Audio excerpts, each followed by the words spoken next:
Everyone. That was a start.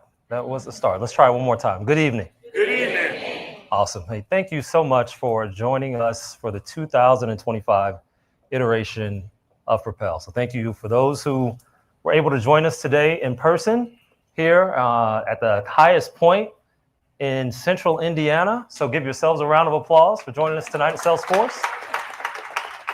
Right. And then thank you to those of you who are joining us virtually in the comforts of your own home or in the comfort of your car or wherever you may be. So we genuinely appreciate that. We've got people a little bit everywhere, and we have a few more people trickling in tonight. So by a show of hands, raise your hand if this is your first time at Propel. Awesome. All right. Well, welcome. Appreciate you being a part of it. By a show of hands, raise your hand if this is your first time on the Ohana floor of Salesforce. All right, so a lot of first timers. Really want to thank Salesforce for opening up the Ohana floor to us. It's a beautiful venue. United Way has been here before for an event several years ago. But for those of you in which it's your first time, this is a wonderful opportunity that Salesforce makes available to many nonprofits here across central Indiana free of charge. And so their staff has been awesome, very hospitable to us. So please give Salesforce a round of applause. It's been wonderful. I do want to say, so Propel, this is our social innovation pitch fest. The way I tend to explain it is that we have a lot of challenges across our communities, right? Central Indiana is not unique in that it has its challenges, but we know that the solutions to those challenges are ultimately going to be done by us coming together and by us getting a little more creative about how we choose to tackle the future and what we choose to do for our neighbors. And so I know that each one of you are here because you believe the exact same thing.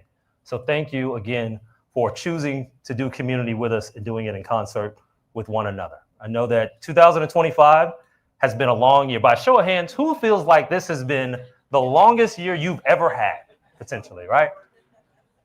But tonight, we have an opportunity to maybe take a moment and catch our breath. Maybe take a few deep breaths and just take a moment to make it a little lighter, a little easier, not just for one another, but for those who also are not in this room. The beautiful thing with the view up here is that you get to see central Indiana as far as the eye can see. And that means we have neighbors outside of these windows. That means we have neighbors that need our help. That means that we have neighbors that are relying on us, and we have neighbors that we can create valuable impact for and create change. And so tonight, we're going to take a step and we're going to do that. So I'm going to ask you to silence your cell phones. Some people are going to take some photos, and that'll be perfectly fine. We'll use our phones here in a moment to vote a little bit later. But as we get started, one of the things that I would like to do is thank our presenting sponsor. So for 4 years now, AudioChuck has been a sponsor with this. And when we initially launched Propel, we actually launched it with the concept of just AudioChuck. And this has been a growing relationship. You can imagine that in the first year when we went to AudioChuck and said, hey, we're doing something new, they could have easily said, well, call us back after you've done it one time, right?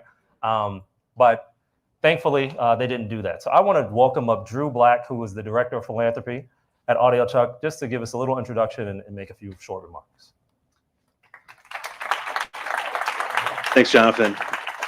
As Jonathan said, I'm Drew Black. I'm the Director of Philanthropy at AudioChuck, and I've been in this position for 8 days. And I'm really excited to be here, but I met Jonathan 10 days ago, and I'll tell you right now, this is a hard guy to say no to. So we are excited to be here, and I mentioned that, though, because I also understand how hard it is to put together an event like this. And how much Jonathan has shouldered in terms of doing that. So please, ladies and gentlemen, a round of applause for Jonathan for all his hard work here. We appreciate his leadership on this. So as Jonathan referenced, I'm representing AudioChuck. For those of you that don't know, so we are a media group that's national at this point. And folks don't always know the name AudioChuck, but they know the name of our kind of flagship podcast, which is Crime Junkie. And this company was founded by a young woman from Indiana, and we are based in Broderpool. The day I started, we had 64 employees. At the end of the year, we're going to have 120.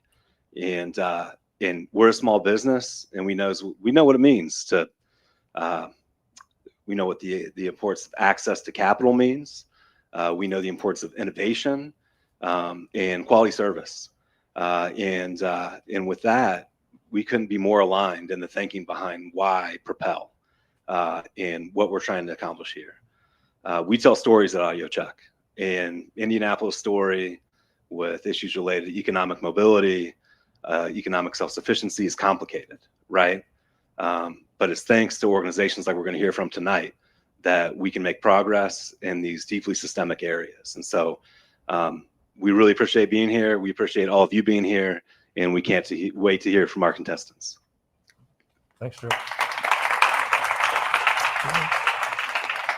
I want to take just a moment to thank our other sponsors as well.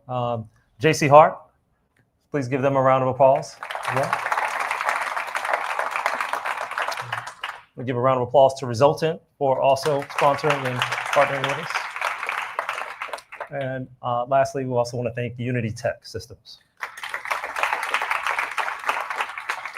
All right. So, Propel, how we arrived here. So a number of months ago, we put out an RFP. And what we try to do for Propel is we try to lower the barrier to entry.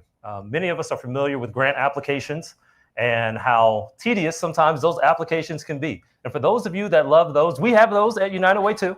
So don't worry, we still have those long applications. But one of the things that we wanted to do is remove that barrier, say that some people oftentimes may not, their strength may not be writing long applications, right? So one thing that we said was, well, we'll get rid of the full out application, and the only thing we'll require is a 5-minute pitch video. So that 5-minute pitch video, each of these contestants you saw, or you will see, you'll see that they submitted their own pitch deck to us in their pitch video, and then they also were part of a virtual interview with a panel to learn a little bit more, also judge energy before they came up on stage tonight. A small group was put forward to our semifinals. So we actually did a small pitch fest via social media, and then 3 of those organizations made it to the stage to also pitch tonight. So we selected a few, the community selected a few, and that's ultimately how impact happens. So hopefully tonight you'll get to see the culmination of that, a lot of work, and really just a lot of impact. So I tell these organizations all the time that even if you don't walk away with one of these awards, really what you walk away with is people who learn about your organizations, the energy that's taking place across the city and across the broader central Indiana area. So tonight we have a panel of judges that will award a $40,000 award to one of these organizations. And so I'm going to introduce those judges here in a moment. We have Audio Chuck, who will also award their own $40,000 award. And then we also have a People's Choice Award, which right now the total of that People's Choice Award is at $15,193.95, I think. All right. And so we'll have the opportunity tonight to also raise those levels. And you, the audience, will vote with your dollars to decide who takes home that award. All right. So everybody's going to have a say in this room. And then those that are joining us virtually will also have a say. And a lot of people are going to walk away winners. Ultimately, the one thing that I think that we're all really proud of when it comes to Propel is that every organization that you'll hear from tonight will walk away with something.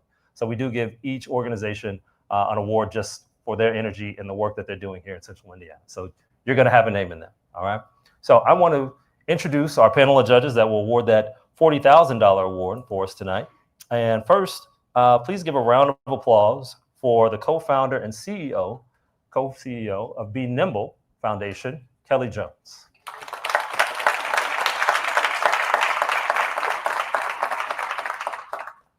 Yep. And next up, please give a round of applause for the Senior Data Science Manager from Resultant, Alexa Meyer.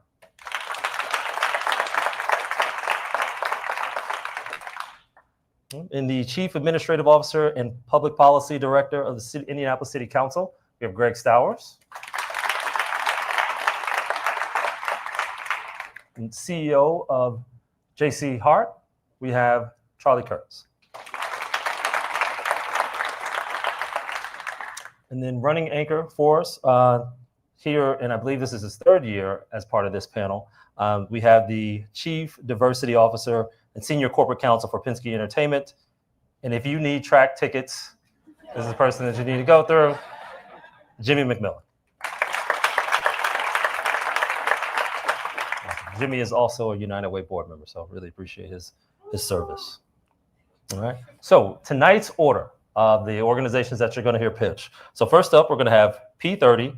We'll have Coburn Place, Safe Haven. Third, we'll have Free Press, also known as Mirror Indy, part of which they're responsible for Mirror Indy. And then we'll have Pink Forever Ending Disparities, Family Promise of Greater Indianapolis.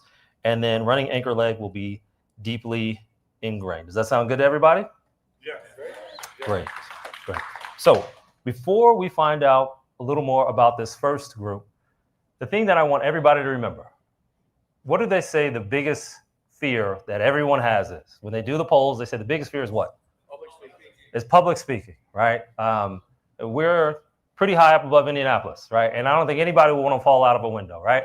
But people are more afraid of public speaking than falling out of a window, right? So that means that we're going to have 6 organizations, 6 individuals who, while they may not be fearful of this stage, there might be some nerves, all right? So the thing that I have told them is that they're going to see a lot of smiling and encouraging faces, and that everyone really is just here because they believe in their organizations and the valuable work that they're already doing, all right? So can you give a big cheer and a big round of applause just to let them know so they can hear you and know that you are already rooting for them? Can you do that?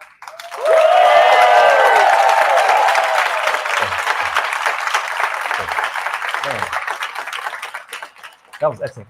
Alan, how did that look on camera? Was that good, or you need him to do it again? One more time? Okay, do this one for Alan, all right? One more time. All right?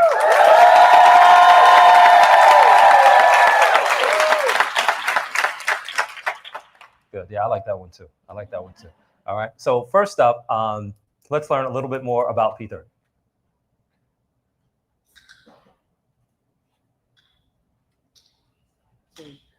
I'm Tamise Cross. I'm the co-founder and executive director of P30.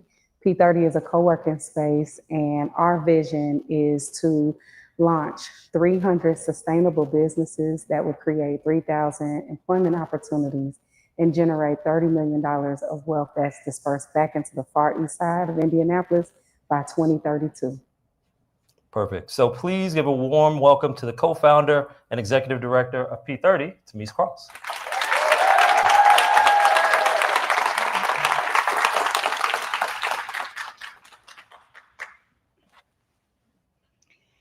There's an ancient game called Imagination. Anybody ever played that game before?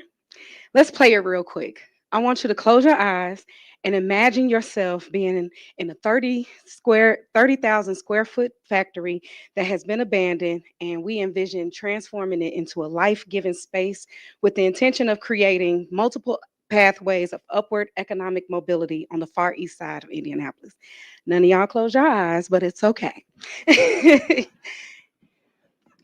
I live just down the street from P30, and I have been aware of our neighborhood, which is home of 33% of Indianapolis's Black residents. Yet the average household income on the far east side is just over $36,000, which is 40% less than the average for households in Metro Indianapolis.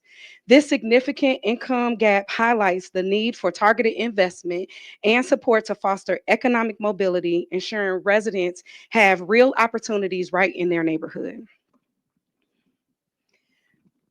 So with 25 community leaders and residents, we engaged in multiple human-centered design thinking sessions to design something great and vibrant, life-giving, and pretty much a complete ecosystem where businesses in our community can access everything they need to succeed right where they live.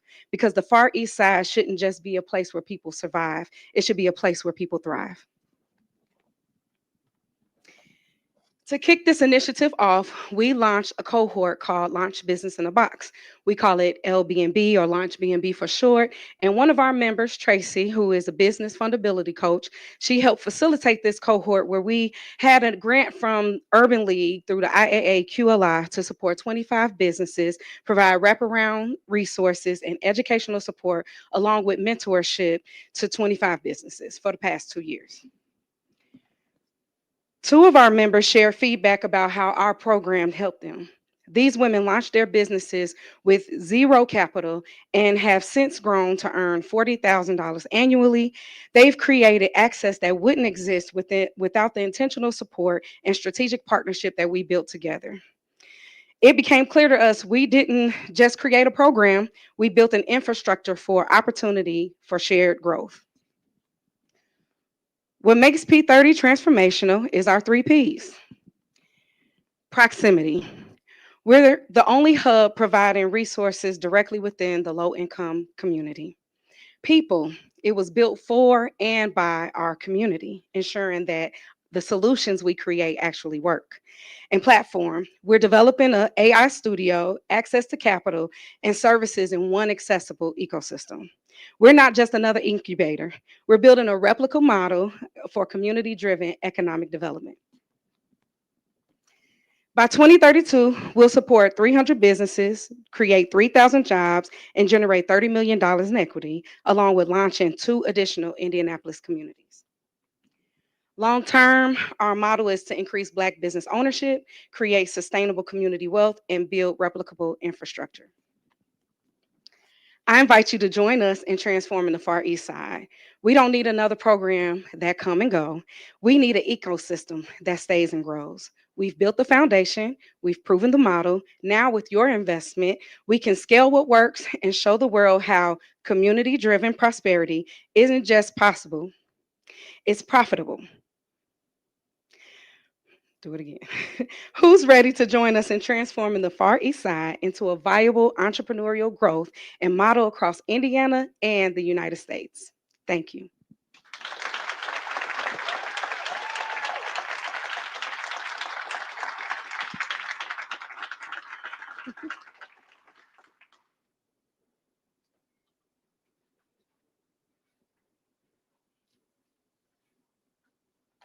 So now we're opening up for question and answer for a 2-minute Q&A.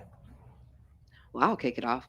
I really love your kind of statement at the beginning. What was it? 300 business or 30 businesses, 300 jobs or 3,000 jobs, $30 million. Can you talk about how Launch B&B and what you're building at P30 is going to help you hit those metrics? Yeah, so Launch B&B is going to provide wraparound services that is giving knowledge and workshops to help build a strong foundation for sustainable business development. We also provide access to mentorship and coaching. That's very important in order for our residents to be coached by people who look like them or may have already went along with the entrepreneurial journey. We also provide access to capital, and we provide multiple networking events and opportunities in order for our residents to and entrepreneurs to build social capital. So that's the design that's set in place in order to ensure that entrepreneurs don't feel lonely in their journey, because it can feel that way. Also, to help entrepreneurs develop a CEO mindset and an entrepreneurial mindset, because in the Far East Side, hustling is real. And so people need to know the value of building a sustainable business that's going to create generational wealth.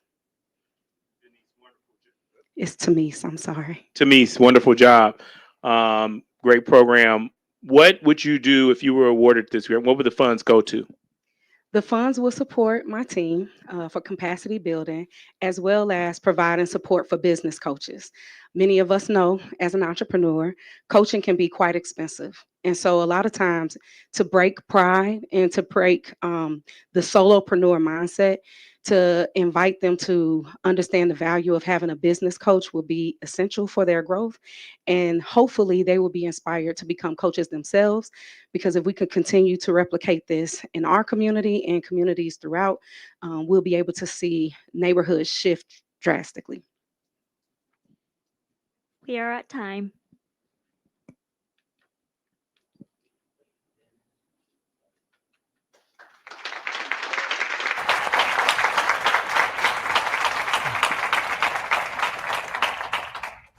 Because we're making an additional investment tonight, we want to give Audio Check an opportunity to ask a question as well. I think you've been really strong throughout this presentation.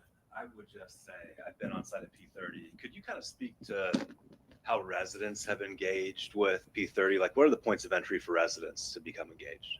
So we have a strong partnership with the Far East Side Community Council, in which we sponsor their community meetings. So this summer, for instance, we're opening up our banquet hall and a courtyard so that residents can come in. The Far East Side Community Council hosts Taco Tuesday every last Tuesday of the month. And this is an opportunity where our doors are open for residents to be able to walk through. We've even seen kids run straight to the arcade room where parents navigate quickly away from a meeting that they can be a part of. But it's very attractive and vibrant. Many people are curious to see what's happening there. All of our glass windows there was intentionally put there in order to spark inspiration. And I believe through partnerships with Cafe, Moorhead Community Center, we have a partnership with Anthony Murdoch. He has many residents that come from our community to come to their cohort. So those are opportunities where we sponsor our Far East Side residents in order for them to have events there to eliminate any barrier that will prevent someone from experiencing what we have there.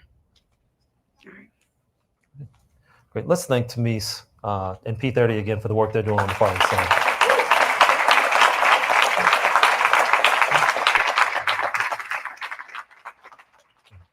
The work that they're doing, encouraging and growing budding entrepreneurs is really important. And it's great to have it on a spot in Central Indiana that we need to continue to support, rally around, and resource. So let's learn more about our next finalist.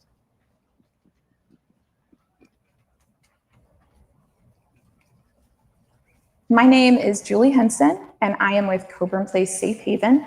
Our mission is to offer safe housing and compassionate support to families who are experiencing homelessness because of domestic violence in Central Indiana.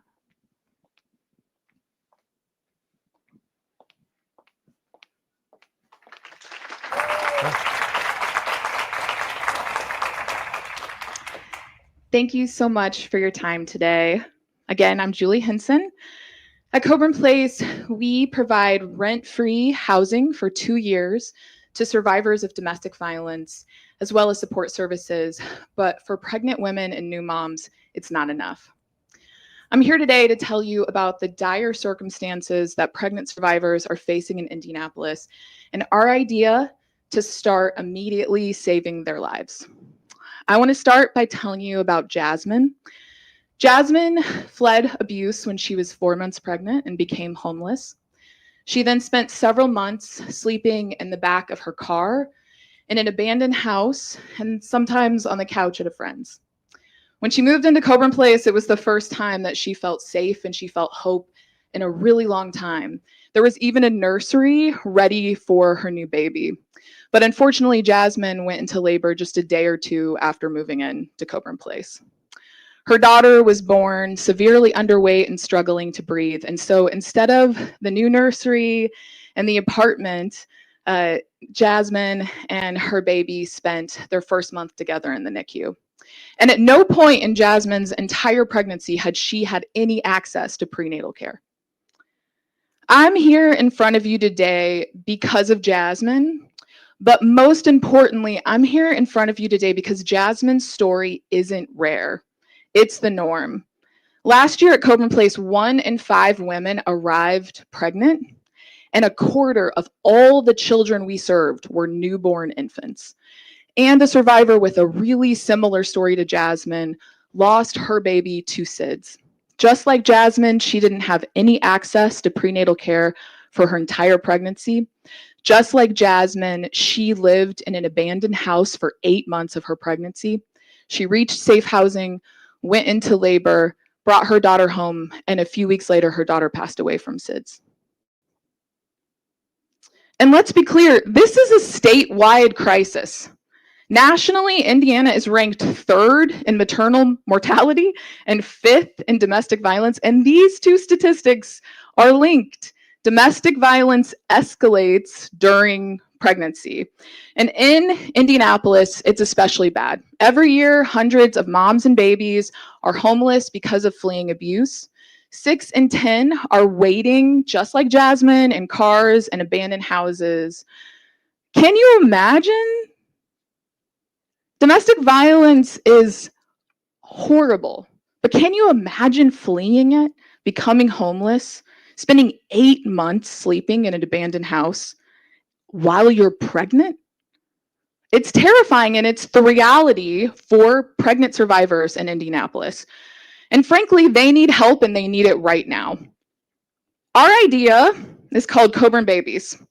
This is a mom and baby initiative that's focus is getting essential care to survivors just like Jasmine as soon as possible, all the way from early pregnancy to early parenting. Because it's simple.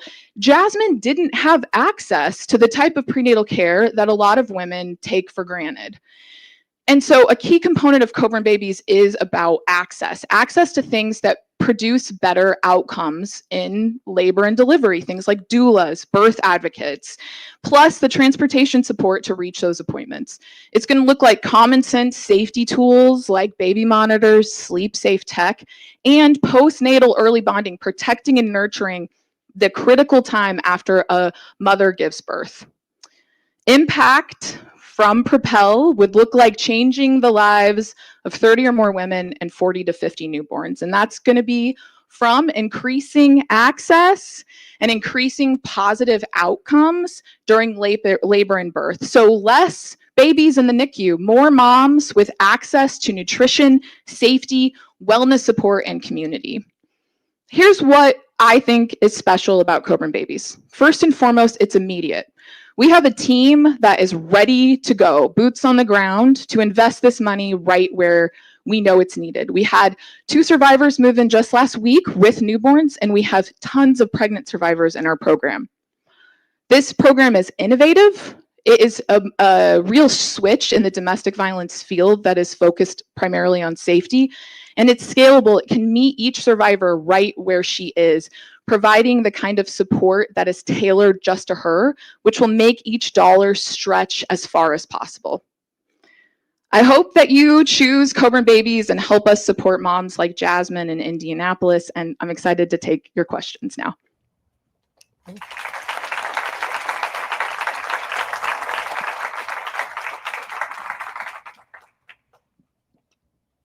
Julie, thank you for the work that you're doing. It's absolutely spectacular and necessary in our community. My question is, did Coburn suffer any funding losses recently? Like many nonprofits, we are at risk for losing 47% of our funding, which is federal. And we have 7 streams of public funding that have various risks due to the current political climate.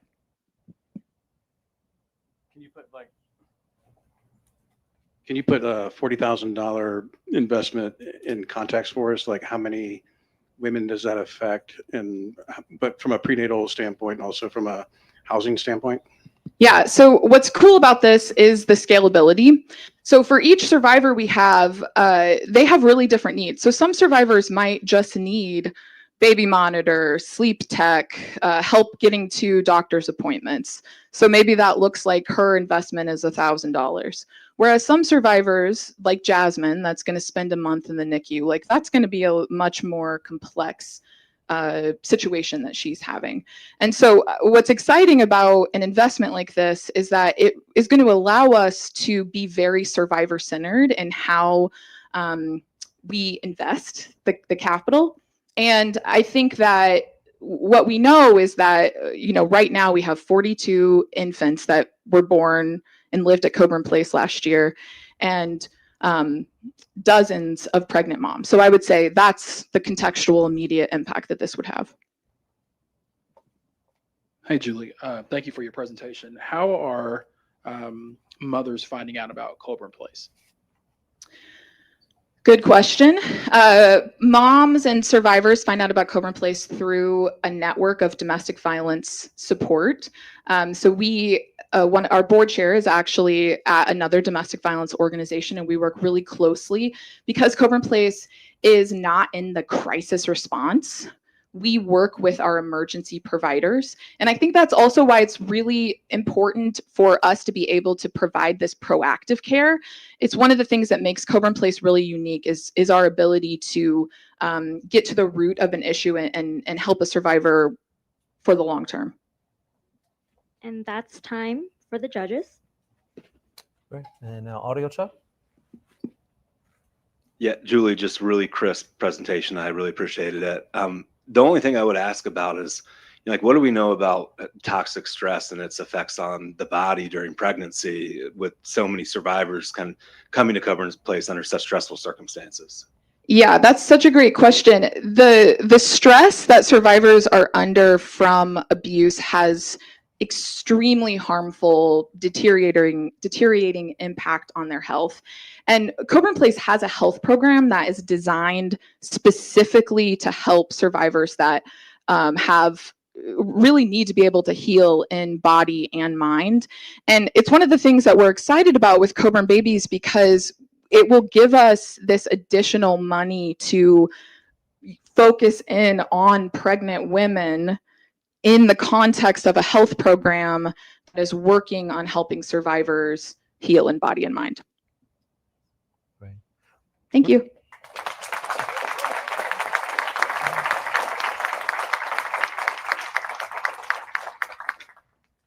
Really appreciative of the work that Coburn Place is doing to support women, especially for expectant mothers. It's already a hard time. I think we can all attest to the fact that bearing children is a hard thing to do, and I'm thankful I don't do it.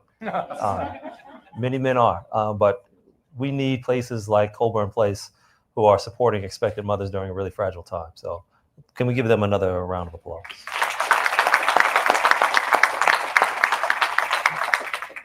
Now for our third finalist.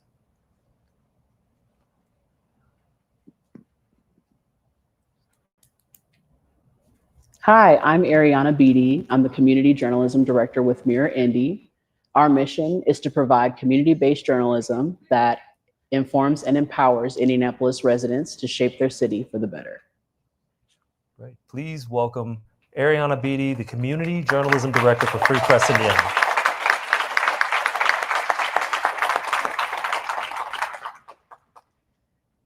Hi, I'm so glad to be here tonight. Let's go ahead. Hi, you heard this, but I'm Ariana Beatty, Community Journalism Director of Mirror Indy, a nonprofit newsroom. Thank you for the opportunity to pitch today. I'm excited to share our work and how community-centered local journalism is important systems-level work that enhances the quality of life for all our neighbors. We aren't just a newsroom, but a community impact organization that uses news and information to inform the lives of Indy residents and those who need it most. Before we launched in December 2023, statewide research was conducted with more than 1,100 neighbors. And here's what we learned. News directly impacts these areas, and they're things we experience every day. Too many shared that they never saw themselves or their neighborhoods reflected in local news coverage. People didn't know where to turn for vital local information that has a direct impact on quality of life. Our stories center real people and their real life experiences. This is Kevin. He was featured in Broken Housing, our investigation into the Indianapolis Housing Agency. IHA wasn't paying Kevin's housing voucher to his landlord, and he was being evicted at no fault of his own. Mirror Indy's coverage is focused on reaching those who our earlier research showed were the most disconnected from local news and not reached by traditional media. These stories represent our focus areas: community, accountability, service, and arts and culture. And our newsroom superpower, Indy Documenters, or which I like to call a civic side hustle, is our signature program. We train and pay people $20 an hour to take notes at public meetings. This opportunity provides people with a space to be civically engaged and get paid for their time. These funds would allow us to scale the work and hire hundreds of new neighbors to participate. It will also increase editing and capacity support so we can really reach neighbors and meet them where they are to make an impact. Documenters' notes are edited, fact-checked, and turned into briefs that publish on the Mirror Indy website. Many of these briefs lead to larger stories from the Mirror Indy reporters. We are a community-facing organization that shows up to serve neighbors at in-person activations and community gatherings. This is how you earn trust and learn from neighbors about what information they need and what stories aren't being told. More than 500,000 unique people visited the mirrorindy.org website last year. We have nearly 30,000 neighbors who receive our newsletter every morning. Tens of thousands consume our coverage on social media, where we produce engaging content to share and inform. And recently, we launched texting services with chats about East and West Side neighborhoods and housing. And the best part, you can text us back. It's a direct and ongoing conversation with our newsroom. We publish every day, and we're reaching many people in Indianapolis. Your investment will help us to daily engage and improve the lives of thousands of people. Funds from this grant will allow us to go deeper into neighborhoods and reach residents who continue to be disconnected from local information sharing systems. There's power in information sharing. Claire Rafford wrote a story about a reentry fair. Within 2 hours, dozens of people signed up. By telling people about the event, we got more people to attend and get connected to jobs. This is one of the benefits of the work of Mirror Indy. We share information with residents about programs and organizations who can help them and their family. Many of them are nonprofits, and some of whom I'm privileged to share the stage with tonight. Oftentimes, these stories aren't covered by legacy or traditional media outlets whose models are built on clicks and site traffic. But we're different. As a mission-aligned nonprofit, we measure the value of our work on the impact it creates for neighbors. Your investment in this work helps us to reimagine the role local news plays in shaping community. Reporting information on local communities is making a difference. Support Mirror Indy to help continue this work. We know we're just getting started, and we know that there's so much more work to be done. One of the best parts of my job is hearing stories every day from neighbors who have been touched by our reporting. We take pride in providing information that inspires people to act. Thank you.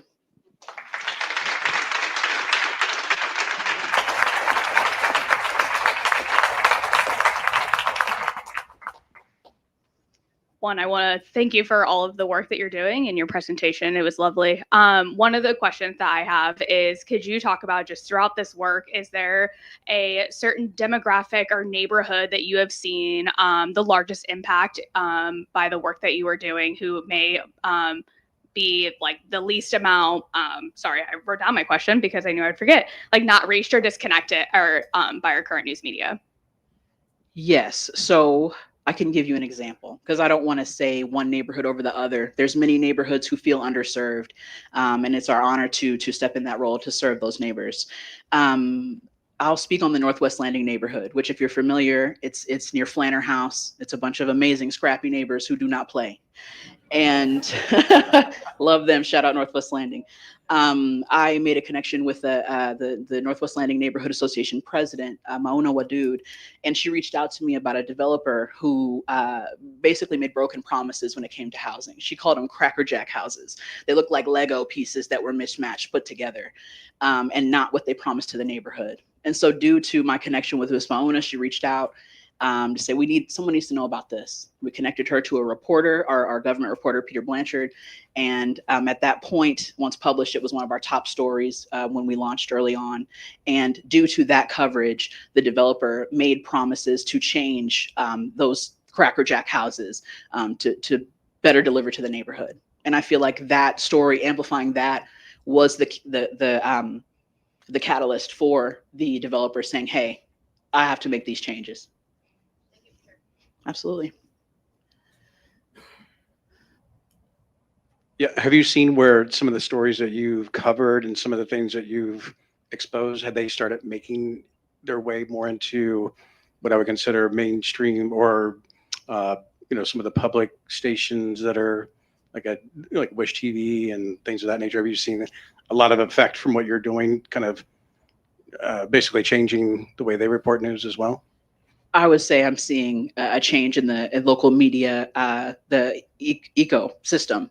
I see a lot of our stories, even our reporters are featured on these different platforms to share about our reporting and how everyone needs to know what's going on in Indianapolis. So when it comes to, I recently think about Darian Benson, our East Side reporter, who was featured, I believe, on Wish, to talk about her recent reporting on Warren Township and just funding. And I just think it's wonderful to see more of our work shared, and also partnerships, and just folks paying attention to what Mayor Indy has to say, because we're saying what the neighbors have been saying. That is time.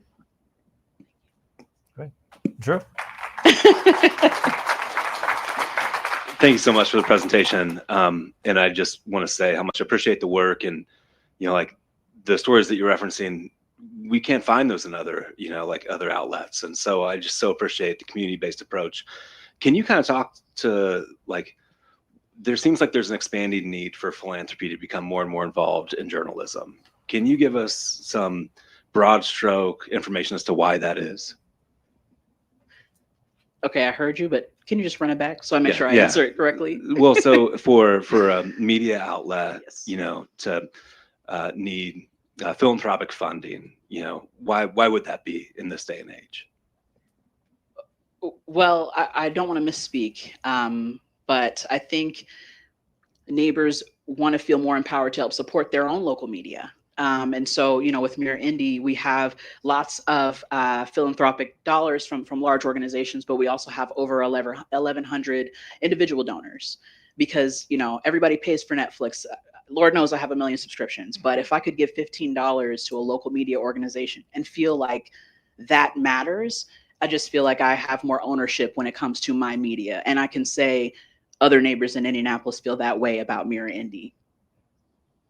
So it's important for people to be able to take the power in their own hands when it comes to their local media, especially when that organization is literally reflecting what they're saying. Thank you. Okay, thanks. Thank you.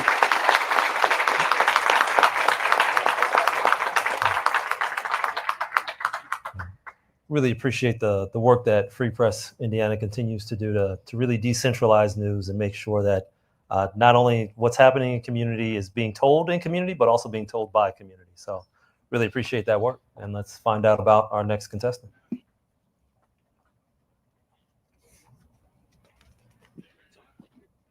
Hello, I'm Lisa Hayes. I'm with Pink Forever Ending Disparities. Our mission is to eliminate breast cancer disparities for Black women through advocacy, education, research, and empowerment. Please welcome the Executive Director of Pink Forever Ending Disparities, Lisa Hayes.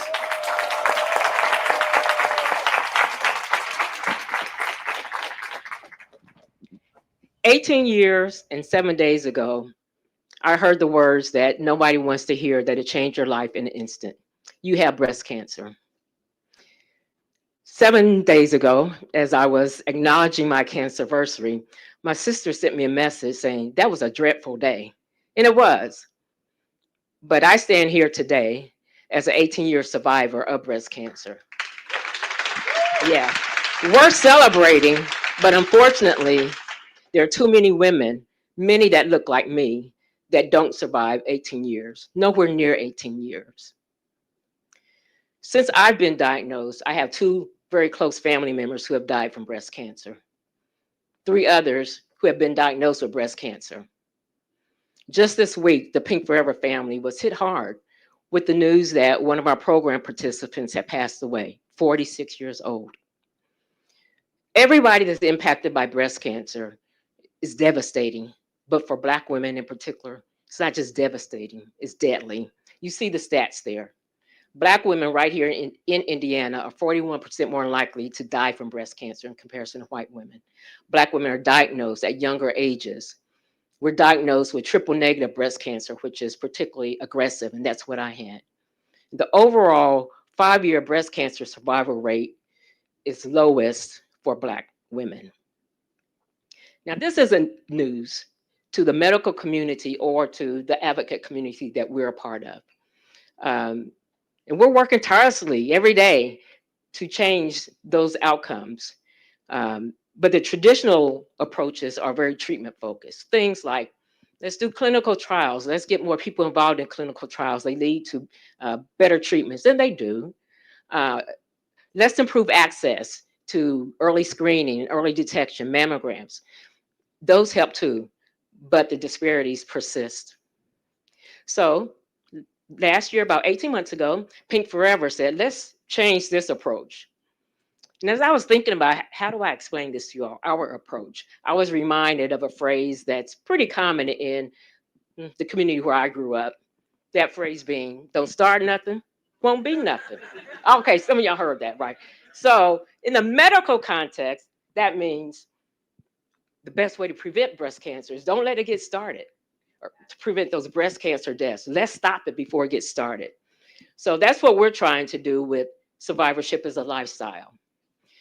This is all about bringing in the community, not just survivors, but we want to reach those people who have not yet gotten breast cancer, or at least if you've had breast cancer, to reduce your risk for a reoccurrence. So we're doing that by offering all kinds of activities that will help build healthy lifestyle habits, habitudes that will help not only reduce your breast cancer risk, but also improve your overall health. So we do that offering all these activities. Movement is medicine, self-care is healthcare, empowering you through education and social connections. But it's not enough to just say we're doing that. We have to invite people and get them in, get them started, and give them ways to sustain these new habits. So the way that we're doing that, we have broad eligibility. Like I said, we want not just survivors, we want their family members, their spouses, their caregivers, their social connection, their church members, whoever you run with, bring them too. Because one of the things that we know is when you try to start something new, build a healthy habit, change your lifestyle, you're not doing it if you got to do it alone. It's too hard. Get somebody to be with you. It's too hard if your money's funny because you can't pay for it, or it's too hard if you got to get out of your comfort zone to go somewhere to do these things. So we're removing all those barriers with Survivorship as a Lifestyle. That is our approach. And we're offering an array of activities to get you interested and to keep you coming back. We're not doing this work alone though. Already we have 15 community partners, and these are the folks who are providing these services and classes and education. They're the experts and we are behind them. But the best thing about our partnerships, and we have a couple of partners here, is that they are as committed to reducing breast cancer risk and reducing death through changing lifestyle behaviors. And the best thing about it too is that they're doing it with us. We're out there, they're doing it together. You see who they're, individuals, medical providers, service providers, even the Indiana State Women's Prison. They're all partners. Our impact, you can read that there. But what I want to leave with you is that this program, we are bringing families together, and it's the people behind those numbers. It's the woman who was able to bring her husband to line dancing, even though he says he can't dance, or the people who have started coming to kickboxing and keep coming back. Me too. And so a couple of days after we were notified that we would get this opportunity, we received this email that you see on the screen. I'm a Black woman who had a non-cancerous lump, no breast cancer in family. I would love to join your fitness events and hopefully bring my mother as well. That's what we're talking about, getting people in there to be proactive about their health and bringing their families along with them. So please support our efforts to grow this program within the community and to stop breast cancer deaths.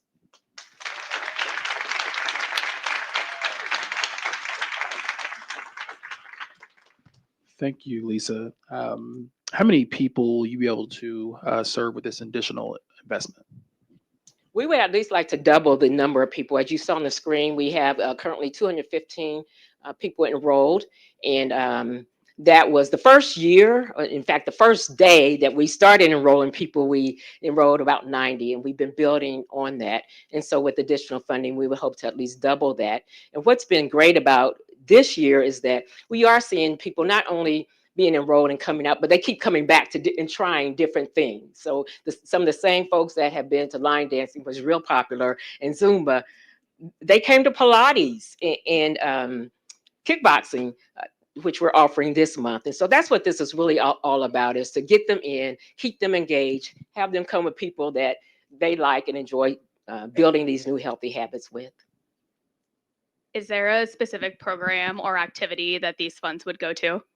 Yeah, so it would help to cover all of our Survivorship as a Lifestyle expenses. So our major expense obviously is all the community partners that we have. We're a small staff. I'm You've heard, I'm a survivor. We have our our president of the board of directors, who's very hands-on and a breast cancer survivor as well. She's here in the audience. We have our advocates who are lay people, but they're not paid. So it's me and a part-time administrative assistant. So to run this program, we really do rely on our partners to do the services. And so the other great thing about our partners, Char Brown here in the audience, they give us a discount rate for what they do, because they are truly invested, just as we are, in helping the community reduce breast cancer risk.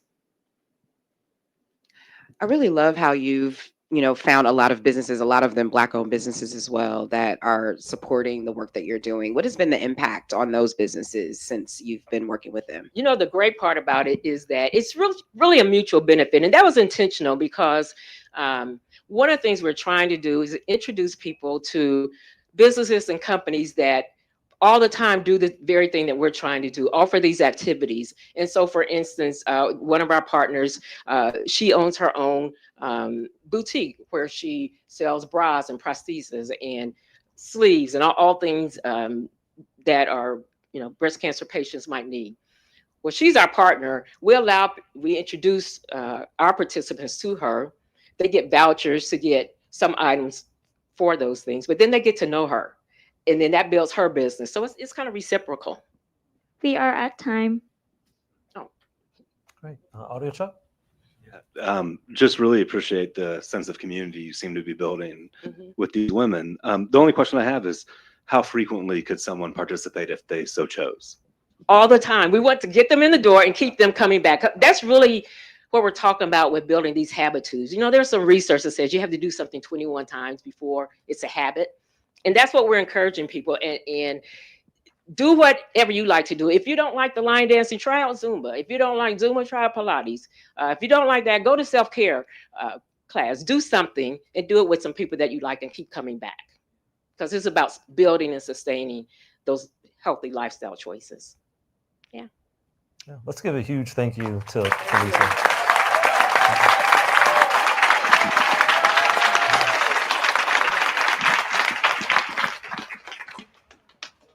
Yeah, really appreciate their efforts to build community for women who are already in a very tough space. And so doing that, and also doing it in partnership with other agencies and institutions here across Central Indiana, we need that for a strong community, and we need that to ensure that everybody has the opportunities they need, especially when they're already in a tough way.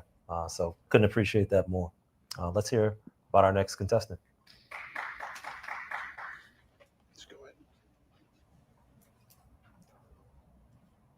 Hi, my name is Matt Foltz, and I'm the Executive Director at Family Promise of Greater Indianapolis, and our mission is to provide services and resources for families with minor children experiencing homelessness in Central Indiana.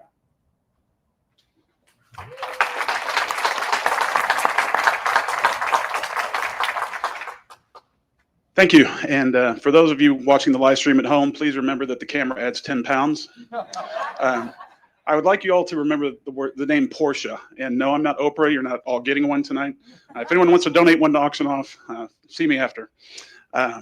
Let's talk about homelessness here in our city, the city that I love. There is a bunch of data behind me on the screen. I'm not going to read it all off, but I would like to point out a few. 1 in 30 children in our country now are homeless. In this city, this year, 15,000 people will become homeless. 2 blocks south of here tomorrow night, the Pacers are going to beat Cleveland, and all those fans are going to leave. Imagine all of those fans entering into homelessness this year. That is the problem, and it is getting worse and worse every year. And why is that? As you can see, median incomes have only risen 22% in the last decade, but rent prices have gone up 58%. There are a myriad of other reasons. So why does that matter? Well, whatever societal issue that you're trying to cure, it's affected by housing.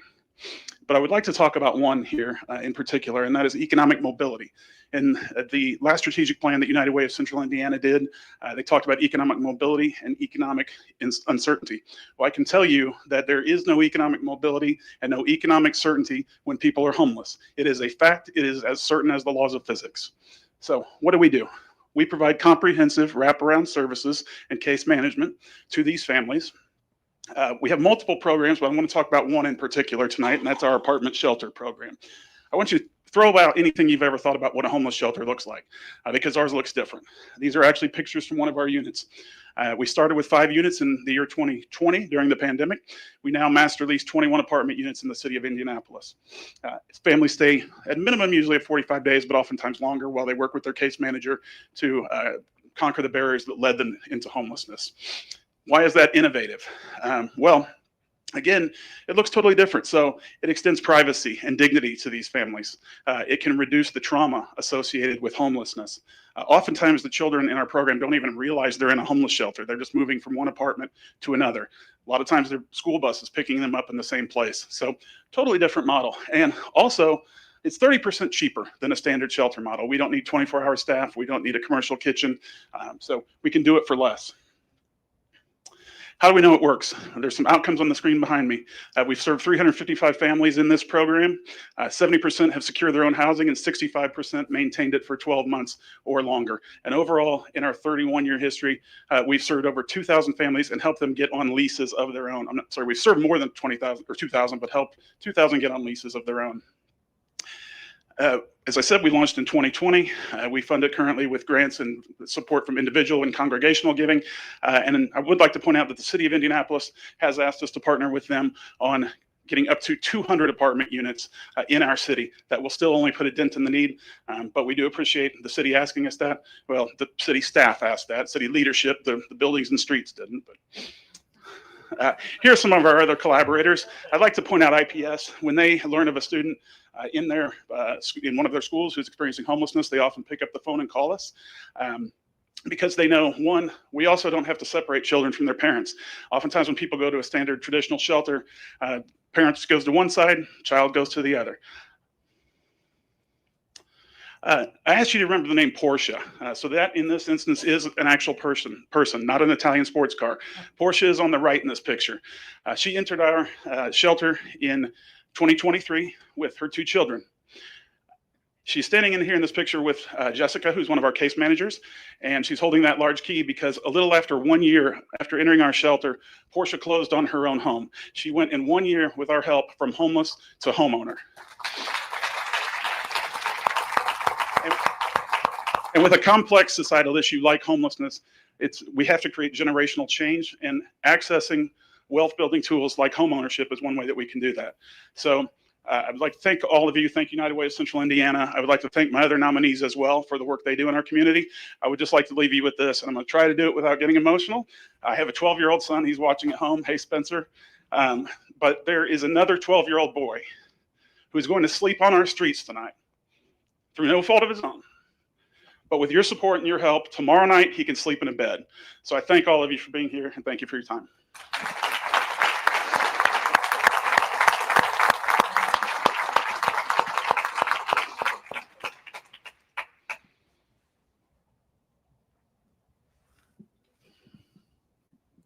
I think the judges are taking a moment just to. Has your funding recently been impacted this year? We have one grant that does come from that originates at the 5% of our budget. It was already promised for that grant cycle starts April 1st. So it was already promised for 2025, 2026. Whether or not we will get it at this point still remains to be seen. But I will tell you, that impacts not even just us, but a lot of our other partners. We do collaborate with other shelters, with CHIP here in Indy, the Neighborhood Housing Partnership. Some of their funding certainly is much more at risk. But yes, it certainly has the ability to take out at least 5% of our budget this year. Matt, thanks for. How are you thinking about scale? One of the things that keeps coming to mind is the number of apartment buildings that have empty units, where these could easily be going to people that need housing that gives them that dignity of having an apartment. So I guess, how are you guys thinking about just expansion, growth? Sure. Yeah, and that is a challenge. Is one, finding affordable apartments. We do know, I mean, everyone watches the news. We know what housing costs are doing. So we have scaled this model. We started 5 years ago with 5 units. We're now at 21. We know it can grow. We know we can scale it with the proper funding. I will just say, just for frame of reference, one of our apartments average cost is about $20,000 for 1 year. And that's with rent, utilities, and case management. That unit will house 3 to 5 families in an average year. So we're talking, anywhere from 15 plus people in one unit. But Certainly, we can scale it. We've done it before. It's just finding the right partners and the right funders. Yeah, would you mind elaborating on Portia's story a little bit more? I mean, it's pretty remarkable Yes. going from Yeah. homelessness to. It's a story we love to share. Yes, Portia came to us. She was willing to do everything that we needed her to do, and we helped her find employment. She got a job making $29 an hour. She drives a local delivery route, and then we went through with another community partner, helped her get her credit repaired and get a mortgage, and now she's living with her two children in her own unit. We are at time. Great. Alyosha? Yeah, just want to say from one dad to another, you had the best dad jokes tonight. Worked in the presentation. I get a lot of practice. It was really good. Real quick, my son bought me a dad joke calendar for this year, my best calendar. So every day I get to see a different Very dad nice. joke. Yeah. Well, I just demand for service. I would assume that it is substantial, but can you kind of speak to what the pipeline of demand looks like right now? Sure. I will tell you, every day our phone is ringing off the hook. We turn away sometimes 30 people, 30 families a day. We have people that show up at our front door. We say we're not open to the public, but they come up with their children in tow. And as a parent, or if you're a parent or a grandparent, imagine that. Imagine a mom, coming up, and then you have to turn that kid away. So it's emotional. But the demand is only increasing, and for all of those reasons that we talked about very briefly.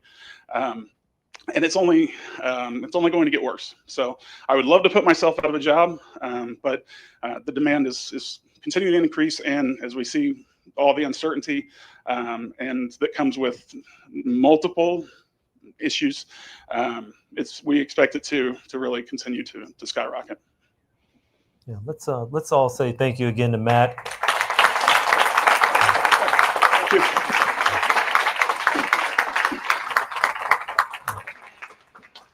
I think we are all well aware of the housing crisis that exists, not just in our community, but in communities across the country right now. And so the work that Family Promise of Greater Indianapolis, that they're doing with families to make sure that they're housed and that they can also see into the future is a huge thing. I think home is something we all take for granted, right? But we all know what that word means, right? It is a place we go to recharge. It is a place that we go also to have dignity. So couldn't appreciate the work they do more.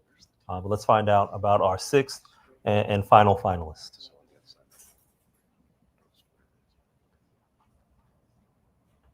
Hi, my name is David Hawes. I'm the founding executive director of Deeply Ingrained. Deeply Ingrained is a youth-serving nonprofit that uses woodworking to build relationships, connections, foster creativity, and growth in underserved youth in our community.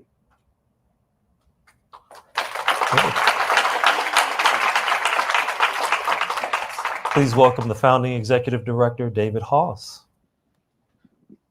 Good evening. I'm going to start with a question here real quick. So let me ask you guys this. How many of you are concerned about the 120,000 young people of color in our community that are growing up in low-income households and face significant barriers to meaningful employment? All right, me too. So let's talk about it.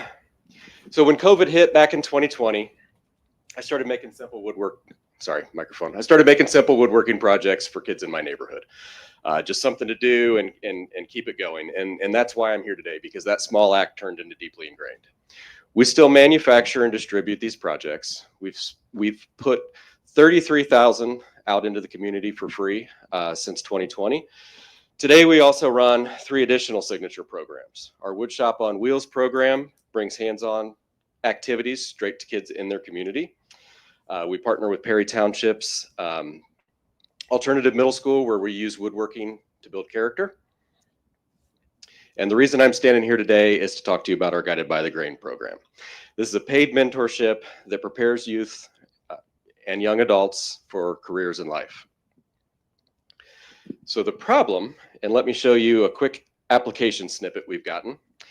Where would this go on your hiring stack? Probably at the bottom of the pile, right? So here's the problem, and I'm going to go ahead and you guys can look at this while I talk. So you're 16, you bounce between relatives' homes, you've never had a positive adult connection in your life. School's a mess, your parents are toxic, you drop out, you couch surf, eventually you're abandoned, At 18, you're alone, you're broke, you're stuck, no diploma, no job, no transportation. Now, this story has a happy ending. Most of the time, it does not. So young people like this face crushing barriers to employment. No transportation, no housing stability, justice involvement, generational poverty. And with survival as your focus, career development just feels so out of reach. Meanwhile, there's a huge opportunity, just one of many, in the trades, where by 2030, it's expected that there will be 1 million jobs that could go unfilled. Nearly 50% of minority youth have never considered a career in the trades. Why? Because they've never been introduced to it. They don't understand all the opportunities out there for them. These offer high wages, security, and a path to stability. We just have to help them connect the dots. So Guided by the Grain does exactly that. It's a paid, individualized mentorship program designed with trauma-informed staff. I want you to remember that word. Participants are employed by Deeply Ingrained. They learn to clock in on time, dress for work, and build the soft skills every employer needs. Communication, professionalism, problem solving, and we help meet the rest of their needs through our partnerships like the Perry Township Food Pantry. We also support school completion and career exploration. Success looks different for every youth, but it always includes growth in self-worth, purpose, and readiness. Youth come to us through referrals and community connections. We start with an interview coaching. We coach them on their applications. We do a needs assessment. Every participant has weekly contact, sometimes daily contact with mentors. We track their growth in soft skills, school progress, and overall well-being. Monthly reviews help guide their path, and we stay in touch even after they exit the program, because real mentorship looks like that. Long-term support and a safety net, something we all offer our own kids. So research shows that employment programs reduce crime, boost grades, and improve overall confidence. And the most successful programs share some key traits that you might have just heard me say. Remember I said, remember something? So trauma-informed staff, basic needs support, paid opportunities, meeting youth where they are. So going back to our story, he had no diploma, no job, no food in the fridge, and no way to get to work. But shortly before he was abandoned, he found us. And we gave him rides to work. We took him to the food pantry. We connected him to Crystal House Doors Academy. And within 5 months, he earned nearly 30 high school credits and his high school diploma.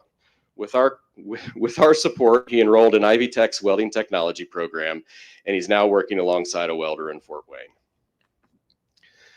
So our ask, if we're awarded funding, we're going to use that to hire another mentor. Doubling our program's capacity means more youth served, a lower cost per participant, and stronger wraparound support. That's all we're asking for, is one more mentor and a chance to change twice as many lives. Thank you.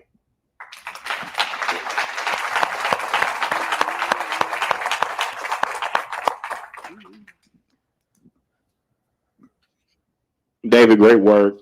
Super excited about the program. First question, how many kids are you serving? And what are your metrics in terms of what are your KPIs? What's your determination of success for each of those kids in terms of outputs? Sure. So it looks different for every kid. Right now we've got 7 kids in the program. Over the last year, we've served 11.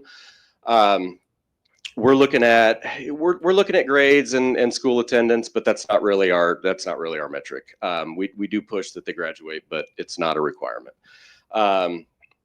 We're using those monthly reviews with them, where we're looking at communication, work ethic, timeliness, all the soft skills that employers in this room are looking for. We're less focused on the technical ability, because not all kids are going to go the same path. We've got kids that are going to go to college. We've got kids that are going to go maybe military. But it's all really about helping them build that work ethic and those skills to build up the confidence and be able to support themselves. One, if you have the flexibility, can you lift up one of your shoes, because they're very cool. I do. So these were a Father's Day gift 3 years ago from my own children. So I felt it was appropriate to wear them tonight. They are wonderful. One of your slides had called out women specifically, and it being a male-dominated field. Do you do any sort of targeted outreach to reach women within your programs? So we're trying to. We work with males and females, and we are trying to. One of the things that is not in this program, but part of some of our other programming is we co-sponsor a girls construction camp in the summer, and so we try to bring girls in for that. And the cool part about that is that there are women from the trades that come in and tell their stories. That is time. Okay. Great. Audio Chuck? Yeah, and I would just ask, what are the challenges to scaling this effort? People. That's the biggest challenge. We've got a space we're building out right now. We're getting a lot of support with that, but the biggest thing is it's very individualized for all the kids or young adults, and it takes people, and it takes the right kind of people. Thank you. Good. Thank you, David. All right. Thank you.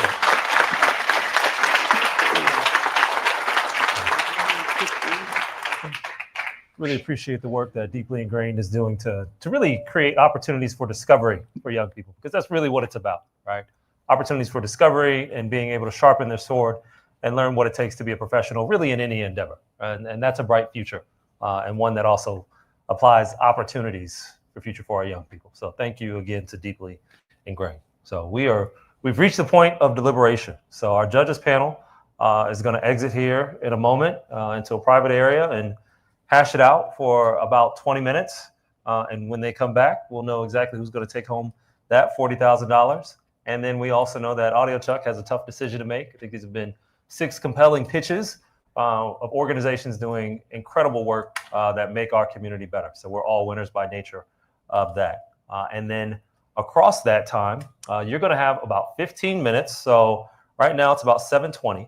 So you will have until 7:35 to cast your votes for People's Choice. So on the screen, you will see a QR code that'll pop up. We have some stanchions equipped around the room as well that also has a QR code, which you will utilize to be able to vote for our People's Choice Award. As I mentioned earlier, we started the night at just a shade under $15,200. I expect that number to get somewhere close to about $20,000. But the organization that receives the most votes with dollars tonight will take home that People's Choice Award. For those of you that are viewing via the live stream, you can find the same link on our social media outlets, but also on our webpage for Propel as well. So you can vote at home also. But it is going to be a tough decision tonight. I don't know which way any of us would be leaning, because we see the need is great, and we know that this is more important than ever. So really, really, really appreciate it. I do have one sweetener. So for the individual that makes the largest donation tonight, I have a special gift card. I could tell you how much it is, but let's just see what's in your heart. We'll see what's in your heart. But I promise it won't disappoint. So I can't wait to do that on the other side of this as well. So for those of you who need a little encouragement, just know that it'll come back to you. So we know that for sure. So as a teaser, that gift card will be to Salt Dining Group. And so Salt has locations here on Mass. There's also Salt on Geist. And many of you probably don't know, but they're going to be opening a 3rd location in City Center, Carmel. So it's a good gift card. You don't know how much it is, at least. So you'll get that on the other side, but that'll go to the largest donor tonight. So thank you. Cast your votes, and we'll be back here very soon.